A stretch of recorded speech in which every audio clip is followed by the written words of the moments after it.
Bonjour à toutes et à tous. Dans ce deuxième tutoriel, nous allons voir comment maîtriser les fonctionnalités de base de l'outil Conversation de Microsoft Teams. Bien sûr, au préalable, il vous faudra démarrer Teams, puis vous connecter si ça n'est pas déjà fait. Et ensuite, vous positionnez sur le deuxième menu. Ici, vous avez les fonctionnalités de base de Microsoft Teams sont représentées par un menu à gauche sous forme d'icône. Et vous allez vous positionner sur le deuxième menu, le menu Conversation. Cet onglet Conversation vous permet d'accéder à des fonctionnalités complètes d'échange avec l'intégralité des salariés de l'association régionale, qui complètent, voire parfois même permettent de se substituer à l'outil mail. Pour démarrer une conversation avec quelqu'un, vous allez taper simplement les premières lettres de son nom dans la barre de recherche en haut, puis sélectionner le contact souhaité. On va chercher ici le nom de la personne que l'on souhaite contacter. On fait entrer et vous allez pouvoir démarrer une conversation textuelle ici avec la personne.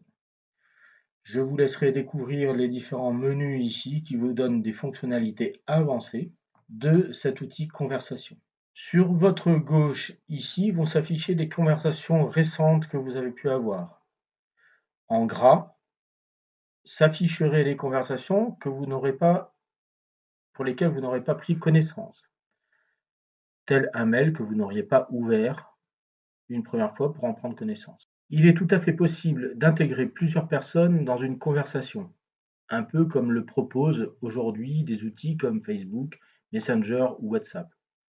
Pour cela, démarrez une conversation avec l'une des personnes du groupe, puis ajouter avec le bouton Ajouter des personnes ici, les personnes que vous souhaitez ajouter à votre groupe de discussion. Pour démarrer un appel visio ou un appel audio, que ce soit à deux ou en groupe, il suffit de cliquer sur l'un des deux boutons en haut à droite de la fenêtre de conversation pour passer un appel vidéo ou un appel audio.